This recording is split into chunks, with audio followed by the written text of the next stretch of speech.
जय श्री राम, जय हनुमान, जय माता दी। श्रीमद् देवी भागवत पुराण की जय। गंगा की उत्पत्ति का विस्तृत प्रसंग। नारद जी ने कहा, वेद वेदाओं में श्रेष्ठ भगवान पृथ्वी का यह परम मनोहर उपाख्यान सुन चुका। अब आप गंगा का विशद प्रसंग सुनाने की कृपा कीजिए। प्रभु सुरेश्वरी विष्णु स्वरूपा एवं स्वयं विष्णुपद ही नाम से विख्यात गंगा सरस्वती के शाप से भारतवर्ष में किस प्रकार और किस युग में पधारी, किसकी प्रार्थना एवं प्रेरणा से उसे वहां जाना पड़ा, पाप का उच्छेद करने वाला यह पवित्र एवं पुण्यप्रद प्रसंग मैं सुनाना चाहता हूँ। भगवान नारायण कहते हैं, नारद श्रीमान सगर एक सूर्यवंशी सम्राट हो चुके हैं। मन को मुग्ध करने वाली उनकी दो रानियां थी, वे दर्वी और शौब्या। उनकी पत्नी शौब्या से एक पुत्र उत्पन्न हुआ। कुल को बढ़ाने वाले उस सुंदर पुत्र का नाम असमंजस पड़ा। उनकी दूसरी पत्नी वैदर्भी ने पुत्र की कामना से भगवान शंकर की उपासना की। शंकर के वरदान से उसे भी गर्भ रह गया। पूरे 100 वर्ष व्यतीत हो जाने पर उसके गर्भ से एक मांस पिंड की उत्पत्ति हुई। उसे देखकर वह बहुत ही दुखी हुई और उसने भगवान शिव का ध्यान किया। तब भगवान शंकर ब्राह्मण के वेश में उसके पास पधारे और उन्होंने उस मांस पिंड को 60,000 भागों में बांट दिया। वह सभी टुकड़े पुत्र रूप में परिणत हो गए। उनके बल और पराक्रम की सीमा नहीं रही। उनके परम तेजस्वी कलेवर ने ग्रीष्म ऋतु के मध्यकालीन सूर्य की प्रभा का मानो हरण कर लिया था, परंतु वह सभी तेजस्वी कुमार कपिल मुनि के शाप से जलकर भस्म हो गए। यह दुखद समाचार सुनकर राजा सगर की आंखें निरंतर जल बहाने लगी। वह बेचारे घोर जंगल में चले गए। तब उनके पुत्र असमंजस मंत्रस ने गंगा को ले आने के लिए तपस्या आरंभ कर दी। वह बहुत काल तक तपस्या करते रहे। अंत में काल ने उन्हें अपना ग्रास बना लिया। असमृतस के पुत्र का नाम अंशुमान था। गंगा को ले आने के लिए लंबे समय तक तपस्या करने के पश्चात वह भी काल के कलेवा बन गए। अंशुमान के पुत्र भगीरथ थे। भगीरथ भगवान के परम भक्त विधान श्री हरि में अटूट श्रद्धा रखने वाले गुणवान तथा वैष्णव पुरुष थे। गंगा को ले आने का निश्चय करके उन्होंने बहुत समय तक तपस्या की। अंत में भगवान श्री कृष्ण ने उन्हें साक्षात दर्शन हुए। उस समय भगवान के श्री विग्रह से ग्रीष्मकालीन करोड़ों सूर्यों के समान प्रकाशमान फैल रहा था। उनके दो भुजाएं थी, वह हाथ में मुरली लिए हुए थे। उनकी किशोर अवस्था थी, वह गोप के वेश में पधारे थे। कभी गोप सुंदरी के रूप में भी उनके दर्शन हुआ करते हैं। भक्तों पर कृपा करने के लिए भी उन्होंने यह रूप धारण किया है था। उन्हें भगवान श्री कृष्ण परिपूर्णतम पर ब्रह्मा है, वह चाहे जैसा रूप बना सकते हैं। उस समय ब्रह्मा विष्णु और शिव आदि उनकी स्तुति कर रहे थे और मुनियों ने उनके सामने अपने मस्तक झुका रखे थे। सदा निर्लिप्त, सबके साक्षी, निर्गुण, प्राकृतिक से परे तथा भक्तों पर अनुग्रह करने वाले उन भगवान श्री कृष्ण का मुखमंडल मुस्कान से भरा था।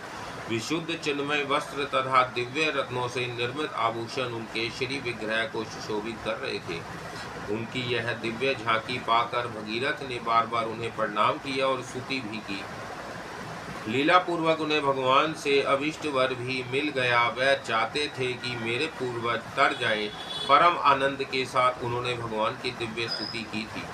भगवान श्री हरि ने गंगा जी से कहा, सुरेश्वरी, तुम सरस्वती के शाप से अभी भारतवर्ष में जाओ और मेरी आज्ञा के अनुसार सगर के सभी पुत्रों को पवित्र करो। तुमसे स्पर्शित वायु का सहयोग पाकर ही वह सभी राजकुमार मेरे धाम में चले जाएंगे। उनका भी विग्रह मेरे जैसा ही हो जाएगा और वह दिव्य रथ पर सवार होंगे। उन्हें मेरे पार्षद होने का सुअवसर प्राप्त होगा। वह सर्वदा आदि व्याधि से मुक्त रहेंगे। उनके जन्म जन्मांतर के पापों की समस्त पूंजी समाप्त हो जाएगी। श्रुति में कहा गया है कि भारतवर्ष में मनुष्यों द्वारा उपार्जित करोड़ों जन्मों के पाप गंगा की वायु के स्पर्श मात्र से नष्ट हो जाते हैं। स्पर्श और दर्शन की अपेक्षा गंगा देवी में मौसल स्नान करने से 10 गुना पुण्य होता है। सामान्य दिन में भी स्नान करने से मनुष्यों के अनेकों जन्म के पाप नष्ट हो जाते हैं। पर्वों तथा विशेष पुण्य तिथियों पर स्नान करने का विशेष फल कहा गया है। सामान्य गंगा में स्नान करने की अपेक्षा चंद्र ग्रहण के अवसर पर स्नान करने से करोड़ों गुना अधिक पुण्य कहा गया है। सूर्य ग्रहण में इससे 10 गुना अधिक समझा चाहिए। इससे 100 गुना पुण्य अर्धोदय के समय स्नान करने से मिलता है। नारद इस प्रकार गंगा और भगीरथ के सामने कहकर देवेश्वर भगवान श्री हरि चुप हो गए। तब गंगा ने भक्ति से अत्यंत नर्म होकर उनसे कहा, गंगा बोली, नाथ, सरस्वती का शाप पहले से ही मेरे सिर पर सवार है। आप आज्ञा दे ही रहे हैं और इन महाराज भगीरथ की अतर्द तपस्या भी हो रही है। अतः मैं अभी भारतवर्ष में जा रही हूँ, परंतु प्रभु वहाँ जाने पर अनेकों पापी जन अपने जिस किसी प्रकार के भी पाप को मुझ पर ला देंगे। ऐसी स्थिति में मेरे ऊपर आए हुए वह पाप कैसे नष्ट होंगे? इसका उपाय तो बतला दीजिए देवेश। मुझे भारतवर्ष में कितने वर्षों तक रहना पड़ेगा? फिर मैं कब आप परम प्रभु के धाम में आने की अधिकारिणी बन सकूंगी? प्रभु, आप सर्वात्मा यामी से कोई भी बात छिपी नहीं है। सर्वज्ञ देव, मेरे अंतकरण में अन्य भी जो जो कामनाएं छिपी हैं उनके भी पूर्ण होने का उपाय बताने की कृपा करें। श्री भगवान बोले, सुरेश्वरी गंगे, मैं तुम्हारे सभी अभिप्रायों से परिचित हूँ। तुम नदी रूप से भारतवर्ष में पधारोगी और मेरे ही अंश स्वरूप समुद्र तुम्हारे पति होंगे। भारतवर्ष में सरस्वती आदि अन्य जितनी नदियाँ होंगी उन सब में समुद्र के लिए तुम ही सबसे अधिक सौभाग्यवती मानी जाओगी। देवेश्वरी, कलियुग के 5000 वर्षों तक तुम्हें सरस्वती के शाप से भारतवर्ष में रहना है। देवी लक्ष्मी रूपा तुम रसिका हो और मेरे स्वरूप समुद्र रसिका राज है। तुम उसके साथ एकांत में निरंतर प्रिय संगम करोगी। भारतवासी संपूर्ण मनुष्य भगीरथ प्रणीत स्तोत्रों से तुम्हारी स्तुति करेंगे और उनके द्वारा भक्ति पूर्वक तुम सुपूजित भी हो आओगी। कणव शास्त्र में बताए गए प्रकार से तुम्हारा ध्यान करके लोग तुम्हारी पूजा में तत्पर होंगे। जो तुम्हारी स्तुति और तुम्हें प्रणाम करेगा उसको अश्वमेध यज्ञ का फल सुलभता से प्राप्त होगा। चाहे करोड़ों यज्ञों की योजना की दूरी पर क्यों ना हो, किंतु जो गंगा गंगा इस नाम का उच्चारण करके स्नान करता है वह संपूर्ण पापों से छूटकर विष्णु लोक में चला जाता है। हजारों पापी व्यक्तियों के स्नान से जो तुम पर पाप आ जाएंगे, भगवती जगदम्बा के भक्तों के स्पर्श से ही उनकी सत्ता नष्ट हो जाएगी।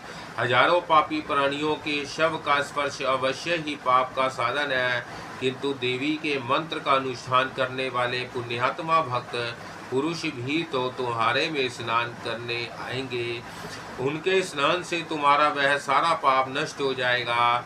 शुभ पवित्र भारतवर्ष में ही तुम्हारा निवास होगा। उस पाप मोचन स्थान में पर सरस्वती आदि सभी श्रेष्ठ नदियाँ तुम्हारा साथ देंगी।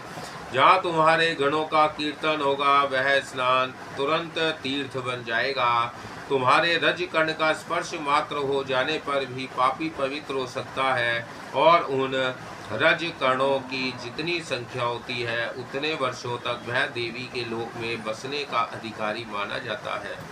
देवी, जो भक्ति एवं ज्ञान से संपन्न होकर मेरे नाम का स्मरण करते हुए प्राण त्याग करते हैं वह सीधे मेरे परम धाम में जाते हैं और वहाँ पार्षद बनकर दीर्घ काल तक निवास करते हैं। वह संख्या प्राकृतिक प्रलय देख सकते हैं। मृत व्यक्ति का शव बड़े पुण्य के प्रभाव से ही तुम्हारे अंदर आ सकता है। जितने दिनों तक उसकी एक एक हड्डी तुम्हारे में रहती है उतने समय तक वह वैकुंठ में वास करता है। यदि कोई अज्ञानी व्यक्ति तुम्हारे जल का स्पर्श करके प्राण त्याग करता है तो वह मेरी कृपा से सालोक्य पद का अधिकारी होता है, अथवा कोई कहीं भी मेरे यदि मरते समय जिस किसी प्रकार से भी तुम्हारे नाम का स्मरण हो जाता है तो उसे मैं सालोक्य पद प्रदान करता हूँ।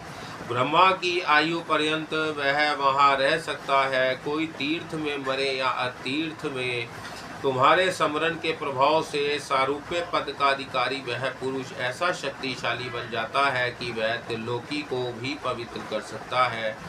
जिनके बांधव मेरे भक्त हैं, वह चाहे पशु आदि ही क्यों ना हो, वह सर्वोत्तम रत्न निर्मित विमान पर सवार होकर गोलोक में चले जाते हैं। मुनिवर इस प्रकार गंगा से कहकर भगवान श्री हरि ने राजा भगीरथ से कहा, राजन, तुम अभी इस गंगा की स्तुति तथा भक्ति भाव के साथ पूजा करो।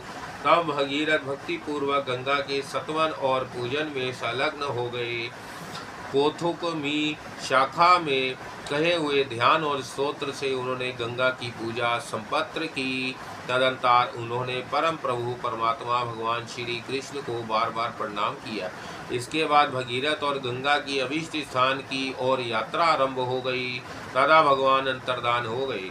नारद जी ने पूछा, वेदज्ञों में प्रमुख प्रभु किस ध्यान स्तोत्र से तथा किस पूजा क्रम से राजा भगीरथ ने गंगा की पूजा की, यह मुझे स्पष्ट बताने की कृपा कीजिए।